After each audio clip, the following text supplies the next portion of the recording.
আসসালামু আলাইকুম, সবাইকে স্বাগত জানাচ্ছি আমার নতুন আরেকটি ভিডিওতে। দর্শক, আমি এই মুহূর্তে অবস্থান করছি অ্যামেক্স ডেইরি ফার্মে।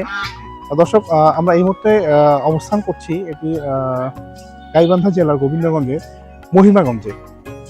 ওনারা এখানে ডেইরি ফার্ম করেছে। এখানে আমরা তাদের কাছ থেকে জানবো তারা কিভাবে গরুগুলো লালন পালন করতেছে, তাদের প্রক্রিয়াগুলো কিভাবে, তারা কিভাবে মেনটেন করতেছে, তারা কতগুলো গরু, গাভী গরু আছে, কতগুলো ষাঁড় গরু আছে, এবং তারা দুধগুলো কিভাবে সংগ্রহ করতেছে এবং দুধগুলো সংগ্রহ করে সেটা কিভাবে প্রক্রিয়াজাত করে সেটা তারা বিভিন্ন তাদের ভোক্তাদের কাছে ডেলিভারি দিচ্ছে। বিস্তারিত সকল বিষয়ে আমরা তার কাছ থেকে জানার চেষ্টা করব। তো আমরা যতটুকু জানতে পেরেছি তারা 100% কমার্শিয়ালি মেন্টালিটি নিয়ে তারা কাজ করতেছে, সেইভাবে তারা সবকিছু মেনটেন করতেছে। তো চলুন আমরা সমস্ত বিষয়গুলো তার কাছ থেকে জানবো। আমরা কথা না বাড়িয়ে চলুন ভিতরে প্রবেশ করি। দর্শক, আমরা অলরেডি খামারের মধ্যে চলে আসছি। আমরা অনেক এখানে গরু দেখতে পাচ্ছি। আমরা কথা বলবো এখানকার যিনি ম্যানেজার দায়িত্বে আছে তার সঙ্গে কথা বলবো। চলুন আমরা সরাসরি কথা বলবো তার সঙ্গে। দাদা, কেমন আছেন? হ্যাঁ, ভালো আছি ভাই। ভালো আছেন? জি আছি, আলহামদুলিল্লাহ। আপনি কেমন আছেন? এই তো আছি ভাই। কি খবর? কি করতেছিলেন? এই ঘাসগুলো এই বড় মানে মেশিনে কাটা না হইলে এই ঘাসগুলো খেতে এদের একটু সময় লাগে, এই জন্য এগুলোকে আবার এই সেগ্রিগেট করে দিতে হয়। আচ্ছা আচ্ছা। এই জন্য আর কি, হয়তো কারো আগে শেষ হয়ে যায়, কারো পরে হয়। তো ফাইনালি চলে আসলাম আপনাদের ফার্মে। ভালো লাগলো ভাই। এখন আপনার এখানে কেমন কি চলতেছে? খামারের কি অবস্থা? হ্যাঁ, খামারের অবস্থা মোটামুটি ভালো। আসলে খামার তো ধরেন যে অন্যান্য বিজনেসের মতো যে আজকে দিলাম কালকেই ইন্টারেস্ট লাভ বের করে নিব এরকমটা না। আর আমাদের যেহেতু ডেইরি বেজ, আমাদের এটা একটু সময় লাগে। সময় লাগে বলতে ধরেন আমাদের গরু প্রেগনেন্সি থেকে বাছুর হওয়া পর্যন্ত একটা লং প্রসেস। এই সময়টা আমাদের ওয়েট করতেই হয়। ইচ্ছা করলেও আমি এটাকে অনেক দ্রুত করার কোনো অপশন নেই। তারপরে এর মধ্যে থেকে হয়তো যতটুকু আমরা পারি আর কি, যে চেষ্টা করি যে অন্যান্য ফার্মের থেকে আমাদের বেশ কিছু পার্থক্য বা তার মধ্যে একটা ধরেন আমাদের খাবারের একটা, আমাদের এই গরুগুলো সব আলাদা আলাদা নাম্বার দেয়া আছে। যে আপনার এই বোর্ডে দেখেন কোনটা গাব আছে, কোনটা গাব নাই, কোনটাকে বীজ দেয়া হয়েছে বা কি দিয়ে আমি বীজ দিছি, সার দিয়ে সেমিনেশন করছি না ইয়েতে করছি, এগুলো সব এখানে দেয়া। তো এই দেওয়ার ফলে এইগুলো আমরা এই রিপোর্টগুলো বা এই ডাটাগুলো আমাদের কাছে থাকে, ফাইল আপ করা থাকে। ফাইল আপ করা থাকলে পরে আমরা বুঝতে পারি যে কোন গরুটা আমাদের কি ইয়েতে আছে।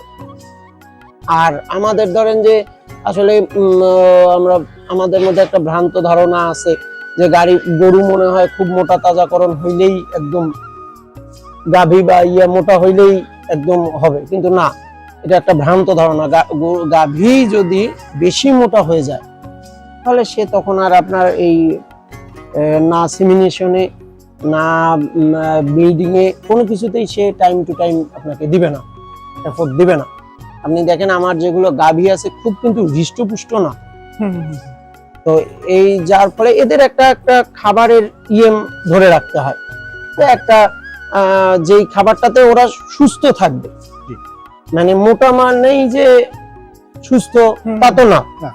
এই আমরা আসলে চেষ্টা করি যে ওদের ওই সুস্থতাটা ধরে রাখার জন্য টাইম টু টাইম আপনার কৃমিনাশক দেয়া, ভ্যাকসিনেশন করা, বা এই যে মনে করেন এখন খুরা রোগের সময়, আমার ফার্মে কোনো খুরা রোগ নেই, কারণ এইটা হচ্ছে ওই একটাই কারণ, আমরা টাইম টু টাইম ভ্যাকসিনেশনটা করি।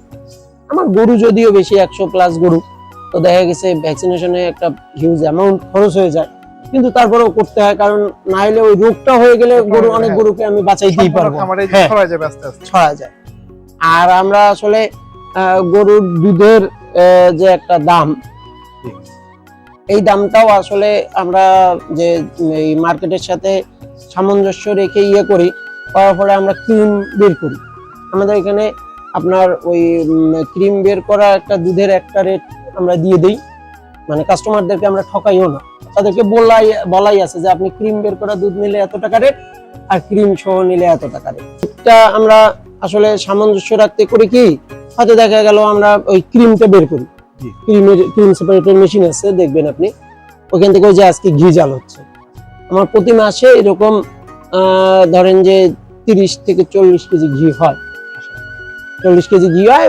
দুধ বাড়লে আসলে ঘিটা বাড়ে, আর দুধ কম থাকলে ক্রিমটা একটু কম হয়, তখন কম হয়। ঘিটা বিক্রি করে একটা অ্যামাউন্ট পাই, সেটাও আমাদের দুধের সাথে অ্যাড হওয়ার পরে এটা। আর আমাদের মূল ইয়েটা হচ্ছে খাবারটা আমরা বাইরে থেকে রেডি ফিড কিনি না, আমরা বিভিন্ন প্রকার ভুসি কিনি, ওই ভুসি কিনে ওই আমরা নিজেরাই রেসিপি অনুযায়ী মিক্সার করি, আমাদের মিক্সার মেশিন আছে। আমরা যেহেতু আজকে আপনার ফার্মে চলে আসছি, জি জি সবই দেখবো ইনশাআল্লাহ। হ্যাঁ অবশ্যই অবশ্যই। দাদার পরিচয়টা আমরা এখনো জানা হয়নি। আমার নাম উদয় ভট্টাচার্য, আমি রংপুর ক্যান্ট পাবলিক থেকে পড়াশোনা করছি, পরে ঢাকা স্ট্যামফোর্ড ইউনিভার্সিটি থেকে BBA করছি। করার পরে এই মানে ফার্মে আমি আসছি হচ্ছে 3 বছর হলো আমার এখানে আসা। এই কোম্পানিতে 5 বছরের বেশি সময় এই কোম্পানির আন্ডারে, কিন্তু এই ফার্মে আমি এসেছি 3 বছর। আর আমার বাড়ি রংপুরেই, এইখানেই থাকি, এই ফার্মে ওই যে আমার ঘর, ওখানেই থাকি, মানে এদের সাথেই থাকা আর কি। বুঝতে পারছি। তো দাদা আপনাদের এই ফার্মের বয়স কতদিন হচ্ছে? ফার্মের বয়স হচ্ছে 4 বছর। 4 বছর, হ্যাঁ 4 বছর। যখন আপনি স্টার্ট করেছিলেন কতগুলো গরু দিয়ে স্টার্ট করা হয়েছিল? আমি 1 বছর পরে আসছি। আমি যখন আসি তখন আমি এসে পাইছি 20টা গরু, আর আমি যখন ঢুকি তখন 20টা বাছুর নিয়ে ঢুকছি, এই 40টা দিয়ে স্টার্ট। এখন কতগুলা? এখন আছে 120টার মতো, আপনার সব মিলায় বাছুর টাছুর সব মিলায় 120টার মতো গরু আছে আর কি, গাভী আছে। তার মধ্যে দুধ দিচ্ছে কতগুলা? এখন দুধ একটু কম দিচ্ছে আমাদের, এখন দুধ দিচ্ছে 25-30টা। আমরা এটা রাখি, আশা রাখি যে 40-50টা করতে পারবো এই আগামী বছরের আর কি মাঝামাঝি সময় যায়। দাদা আমরা এখানে কয়েকটা শেড দেখতে পাচ্ছি, তো আসলে এখানে সেপারেট শেড হওয়ার রিজনটা কি, আসলে এই কোনটা কি রাখছেন? এই শেডগুলো আপনি দেখলে বুঝতে পারবেন, এক একটা শেডের মেঝে এক এক রকম, কোনটা একটু বেশি উঁচু, কোনটা একটু স্লোপ কম, কোনটার আবার স্লোপ মাঝারি, মানে কোনটার আছে ধরেন 2.5 ইঞ্চি এইখান থেকে ওই পর্যন্ত, কোনটার আছে 2 ইঞ্চি, কোনটার আছে 1.5 ইঞ্চি। যেমন মনে করেন এই গাভী, এই শেডটা দেখেন স্লোপটা একটু কম এবং ওদের পিছনে বহুত স্পেস। তো এই স্পেসটা দেওয়ার কারণ হচ্ছে এরা একটু রিল্যাক্সে যেন শুইতে পারে, আর তা নইলে এদের একটা জরায়ু প্রবলেম হয়, যদি বেশি হয়ে যায় পিছনে ব্যাক ইয়েটা বেশি পড়ে, তো ওদের জরায়ুটা বের হয়ে আসে অনেক সময়, খাবার হওয়ার ফলে বের হয়ে আসে। তো এই শেডটা আমাদের গাভীর শেড, এইটা ওইটা এই দুইটাই গাভীর শেড, কিন্তু ওইখানে আমরা সাধারণত হিট আসা থেকে বাছুর, মানে ধরেন হিট আসেনি সেই গরুগুলো ওখানে, তারপরে হিট আসলো ওখানে আমরা মানে সেমিনেশন করাইলাম, সেমিনেশনের করানোর পরে যখন ওই প্রেগন্যান্সি 6-7 মাস হয়ে গেল, ওই প্রেগন্যান্ট শেডটা আবার আলাদা। ওই প্রেগন্যান্ট শেডে দেখবেন আরো স্পেস বেশি, মানে ম্যাটারনিটি শেডটা টোটালটাই আলাদা। তো ম্যাটারনিটি হলে ওদের একটু সুযোগ সুবিধা বেশি দিতে হয়, ওদের খাবার ইয়েটাও একটু আলাদা, ওখানে ক্যালসিয়াম চলে, ভিটামিন গুলো চলে, তো ওই জন্য শেডগুলো আলাদা আলাদা করা। আর এই যেগুলো বেশি স্লোপ এইগুলো হচ্ছে মোটা তাজাকরণের জন্য কিছু সার আছে, এগুলোর জন্য করা। আর হচ্ছে এমনি যখন ছোট বাছুর হয়, লাইক দুধ ছেড়ে দিল, তখন আমরা ওই বাছুরটাকে ওইখানে ট্রান্সফার করে দিলাম। এই জন্য ওই স্লোপটা বেশি করা, তাহলে ওদের পিছনটা একটু কমফোর্টেবল ভাবে ইয়ে করতে পারে।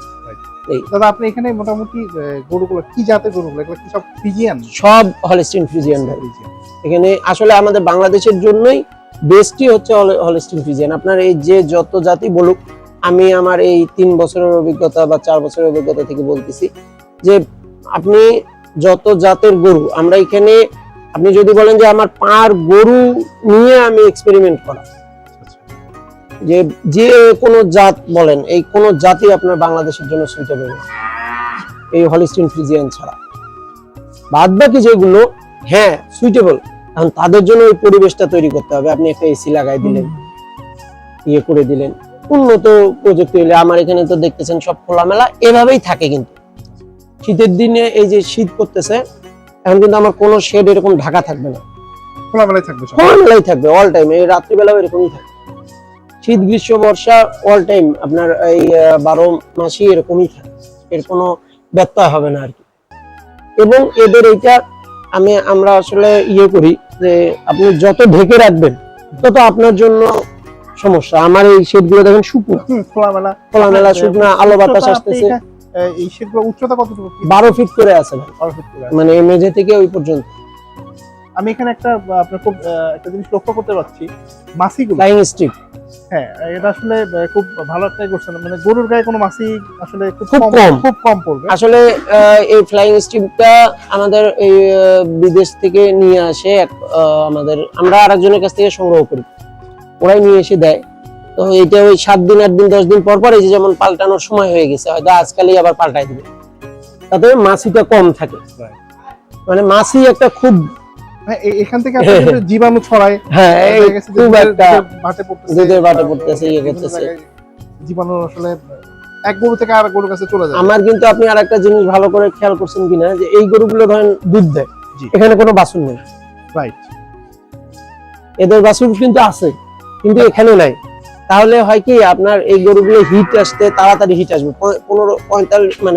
15 দিন থেকে 45 দিনের মধ্যে এই গরুগুলা হিট চলে আসবে। যদি না আসে তখন আমরা তাকে সঙ্গে সঙ্গে ট্রিটমেন্টে চলে যাই। এদের বাছুরগুলো কোথায় রাখছেন? আলাদা, ওই যে আলাদা শেড করা আছে, আমরা এই শেডটা দেখি, চলেন। ওদের ওখানে আবার ধরেন ওদেরকে আমরা যে খাবারটা দেই, দুধটা খাওয়াই, সেটাও কিন্তু মিল্ক রিপ্লেসার, মানে এই গরুর দুধ খাওয়াচ্ছি না আমরা, এই গরুর দুধটা টোটালটাই সেল করে দিচ্ছি। আর ওরা শুধুমাত্র এই মিল্ক রিপ্লেসারটা যখন খাওয়া শেষ হয়ে যায়, মিল্ক রিপ্লেসারটা খায়, মিল্ক রিপ্লেসার খাওয়া শেষ হয় হইতে হইতে ওরা দানাদার খাবার ধরে ফেলে। এই যে এই বাছুরগুলোই ধরেন ওখানকার, এটা টোটালটাই বাছুরের শেড। ওদের যে মানে আপনার দুধের যে ঘাটতিটা সব পূরণ হয়ে যাচ্ছে। হ্যাঁ হ্যাঁ, আমরা হচ্ছে শাল দুধটা খাওয়াই, প্রথম 10 দিন যে দুধটা, সেই শাল দুধটা খাওয়াই, পর্যাপ্তভাবেই খাওয়াই। আর তারপরে যেটা হয় ওই মিল্ক রিপ্লেসারটাই আপনার লাইক ইয়ের মতো আমাদের হিউম্যানের কি হয় যে কোনো বাচ্চা হয়তো বুকের দুধ পাচ্ছে না বা ইয়ে পাচ্ছে না, ল্যাকটোজেন বা এরকম, ওদেরও ওরকম আছে। আর ফিডারে খাওয়াইলে আপনার সুবিধা কি, আপনি একটা বাছুরকে একদম মেপে খাবার দিতে পারতেছেন। আমার এই বাছুরগুলোর চেহারা তো অত খারাপ না, মানে এ তো মনে করেন যে ইয়ে খায় না, দুধ খায় না, দেখে মনে হচ্ছে না যে সে অপুষ্টিতে আছে। আসলে মানে একটা বাছুরের যদি ওর দৈনিক চাহিদা 2 থেকে 3 লিটার হয়, আপনি যখন ওর মায়ের পেট থেকে খাচ্ছে বা বাট থেকে খাচ্ছে, আপনি কিন্তু বুঝতে পারছেন না যে ও পরিপূর্ণটা পাচ্ছে কিনা। মানে আপনি কিন্তু যখন ওকে আলাদা করে খাওয়াচ্ছেন, আপনি কিন্তু বুঝতে পারছেন যে আমি ওকে প্রপারলি দিতে পারছি কিনা। হ্যাঁ, এটা আসলে একটা ভালো দিক। এরা কি এখন বাড়তি খাবার খাচ্ছে? মানে কয়েকজন খাচ্ছে, কয়েকজন খাচ্ছে না। ওই পাশে ছোট যেগুলো, সেগুলো দানাদার খাবার, ওই যে যেমন দাঁড়ায় আছে, ও হয়তো দানাদার খাবার এখনো শুরু করেনি। আর বাকি যেগুলো এরা সবাই দানাদার খাবার শুরু করছে। আপনার এই আসলে বাছুরও ধরেন, বাছুর হোক বা গরু হোক, এই যে মেঝেটা শুকনা, এইটা একটা ফ্যাক্ট। এইটা যদি কোনো খামারি করতে পারে, আমি কিন্তু আপনার মানে মোটামুটি যতটুকু দেখতে পাচ্ছি অনেক ক্লিন আছে। আসলে এইখানে কিন্তু আপনার ডেইরি ফার্মগুলোতে যেটা হয়, ফার্মগুলোতে অপরিষ্কারের জন্য কিন্তু অনেক ধরনের রোগ বালাই ছড়ায়। অপরিষ্কার এবং আমাদের মানে খাবার দাবার, আমাদের ফার্মগুলো ম্যাক্সিমাম বন্ধ হয়ে যাচ্ছে এই খাবার ম্যানেজমেন্ট আর এই ইন্টারনাল ম্যানেজমেন্ট। এই জন্য আপনার মোটামুটি কতগুলো ওয়ার্কার কাজ করতেছে? এখানে 10 জন। 10 জন মানে মূলত গরু দেখাশোনা করে ধরেন 8 জন, অর্থাৎ একজন করে ওয়ার্কার আপনার 15 থেকে 20টা গরু দেখতে হবে। এগুলা কি বিক্রি করতেছেন? হ্যাঁ, এগুলো আসলে আমরা বড় করি না, আমার যেগুলো সার, সেই সারগুলো বাছুরগুলো বিক্রি করে দিই।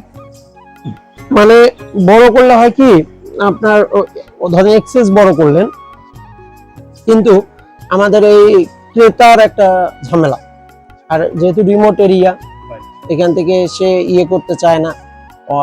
তারপরে ধরেন তারপরেও আমরা যে ঈদে টিদে এগুলোতে বিক্রি করি, আমরা কেজি হিসেবে বিক্রি করি, গ্রস ওয়েট হিসেবে আমাদের একটা ফিক্সড দেয়া থাকে যে এত টাকা গ্রস ওয়েট, এই অনুযায়ী আমরা বিক্রি করে দিই। আর আমাদের গরুতে আমরা ডিক্লেয়ার দিয়ে দিব যে ধরেন কোনো গরু গ্রস ওয়েট 250 কেজি হলো, সেটার থেকে 5 কেজি বা 6 কেজির বেশি চর্বি, এক্সট্রা চর্বি আপনি বের করতে পারবেন না। বের করলে আমরা টাকা ব্যাক করি।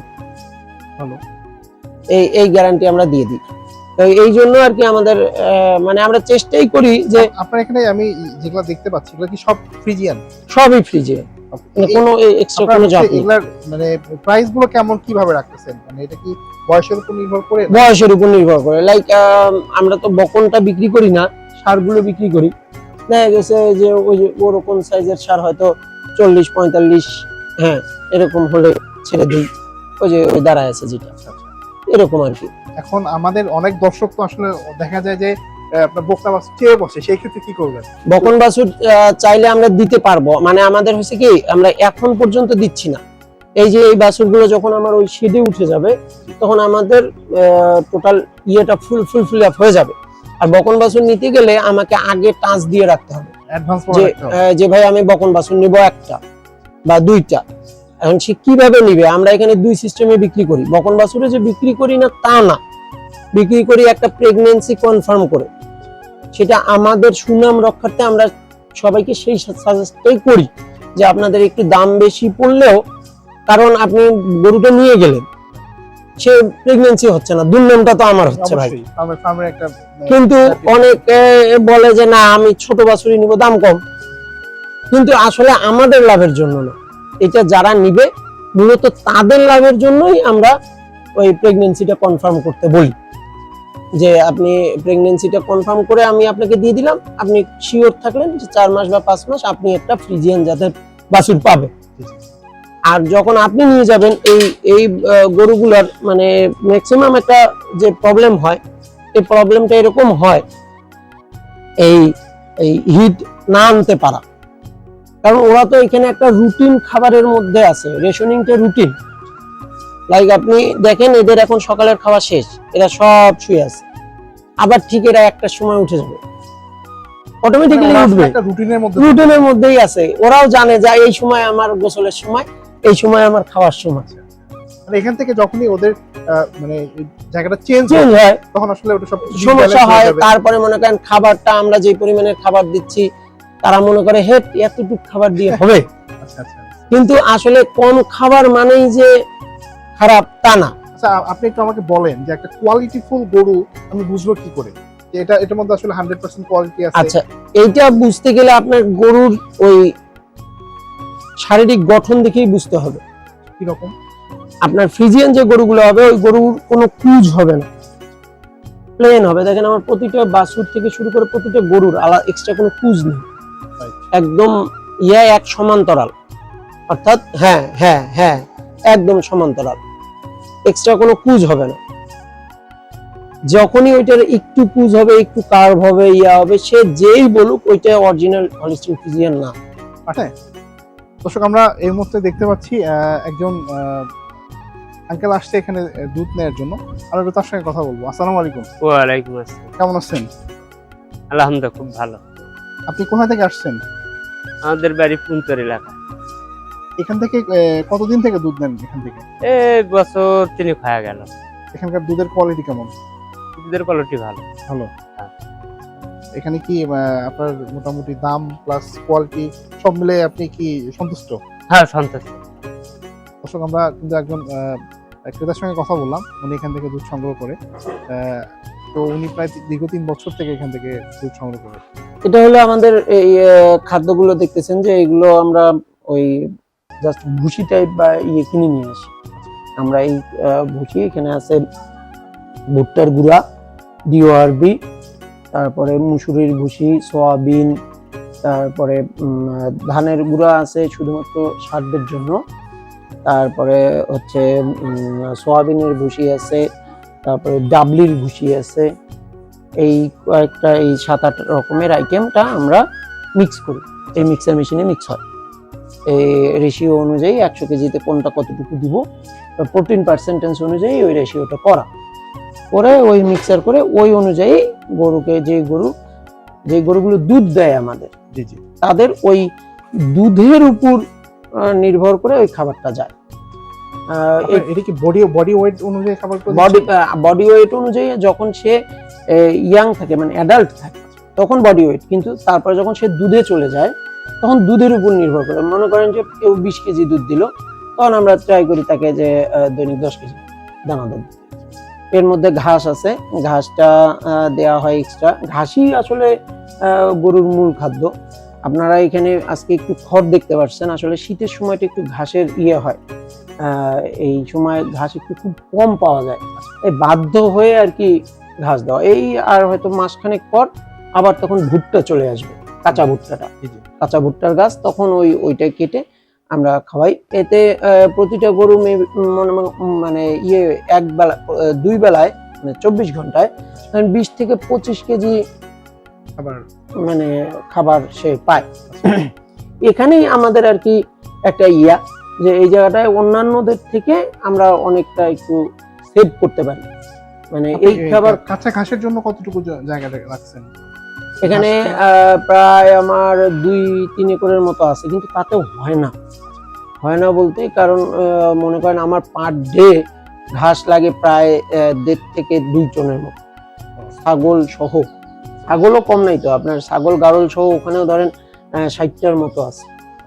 ওদেরই একটা খাবার প্লাস গরু, তো আমার প্রায় 1.5 থেকে 2 টন ঘাস লেগে যায়। এই জন্য আমরা বাইরে থেকে কিনি, আমাদের যা আছে সেটা দিয়ে করলাম, বাকিটা বাইরে থেকে কেনা হয়। আপনি এটা কি মিক্স করতেছেন? এটা কি বলে? এটাকে সাইলেজ বলে। এর মধ্যে কি আছে? এর মধ্যে শুধু ভুট্টার গাছে আছে, শুধু ভুট্টা আর কিছু না? শুধু নালি দেওয়া থাকে। এটা আমাদের কেনা, লালমনিরহাট থেকে নিয়ে আসে। আর এখানে কি মিক্স করতেছেন? আর এখানে আছে বিআরবি আছে, ভুট্টার গুঁড়ো আছে, কালার ভুসি আছে, ছোকলা আছে, ডাবলু আছে। তার মানে এই সাইলেজটা আপনাদের বাইরে থেকে কেনা হয়? হ্যাঁ। আর বাকি জিনিসগুলো আপনাদের এখানে তৈরি হয়? হ্যাঁ, এখানে। আপনি কতদিন থেকে এখানে কাজ করেন? আমি প্রায় 4.5-5 বছর। 5 বছর থেকে কাজ করেন? হ্যাঁ। আসসালামু আলাইকুম। ওয়ালাইকুম আসসালাম ওয়া রাহমাতুল্লাহ। ভালো আছেন? আছি ভাই, আলহামদুলিল্লাহ। কি করতেছেন আপনি? আসলাম যে দেখি গরুগুলো ঠিকঠাক আছে কিনা। আপনি কি এই খামারের গরুগুলো আপনি দেখাশোনা করেন? হ্যাঁ, আর কি প্রাথমিক চিকিৎসা আমি দিয়ে যাই। তো আপনার রেগুলার আপনি কি ধরনের কাজগুলো করে থাকেন এখানে? প্রথমত আসে একটা রাউন্ড দেই যে কোন গরুটা কম খাচ্ছে এবং তার কোনো সমস্যা আছে কিনা, এগুলো আর কি প্রথম আগে দেখি।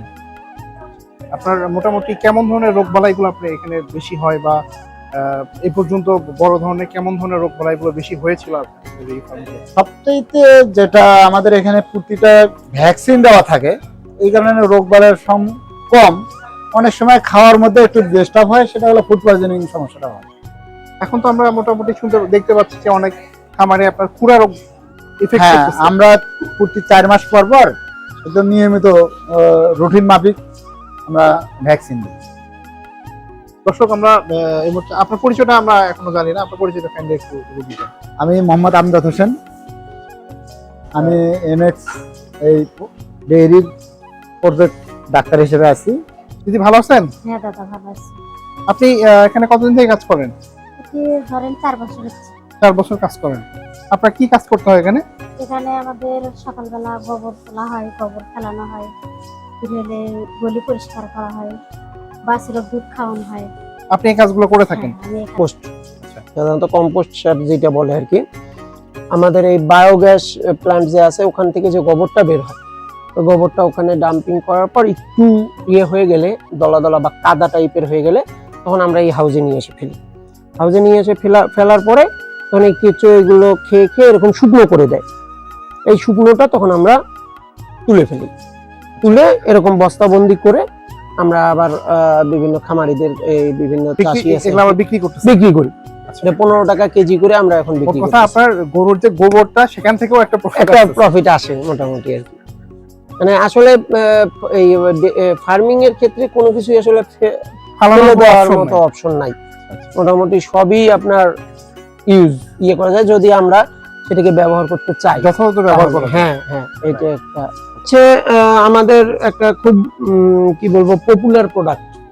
আমাদের এইটা করোনা আমাদেরকে এইটা করতে শিখিয়েছে। তখন দুধ বিক্রি হঠাৎ করে বন্ধ হয়ে গেছিল।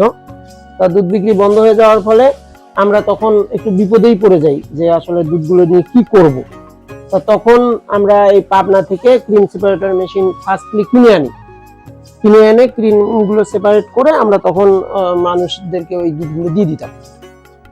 আর এই ক্রিম দিয়ে ঘি তৈরি করে প্রথম আমরা করোনাকালীন সময়ে বিক্রি শুরু করি।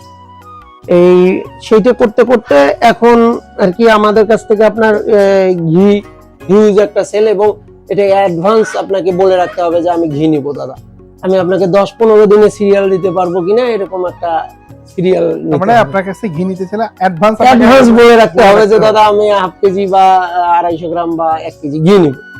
কারণ আমার এই যে কাস্টমার গুলো একবার যে ঘিটা খাইছে তাকে আবার আমাকে ফোন দিয়ে বলতে আমি দেখতে পাচ্ছি আপনি এই ঘির বিষয়টা আপনি নিজেই মনে নিজেই আমি ফার্মে উপস্থিত না থাকলে এই ঘি জাল হবে না। আচ্ছা আচ্ছা, মানে শুধুমাত্র এইটাই কারণ যেন আমার কাস্টমার স্যাটিসফ্যাকশনটা 100% আমি পাই, যেন ওরা খেয়ে দিয়ে স্যাটিসফাইড হয় যে না জিনিসটা ভালো। এবং আমি এটাতে কাউকে হাতও দিতে দিই না। আমার ইয়েতে আমি কখন নামাবো, কখন এই মানে কোয়ালিটিতে কোনো কম্প্রোমাইজ নেই। এবং এখানে কোনো আপনি যদি বলেন যে কোনো রকমের কোনো বিষাক্ত ইয়াস বলেন, ফরমালিন বলেন বা কোনো কিছু বা স্মেল কোনো কিছু আমরা মিক্স করি না। মানে নিজে দেখতে পাচ্ছি আসলে আপনি নিজে এটা ফলো আপ করতেছেন।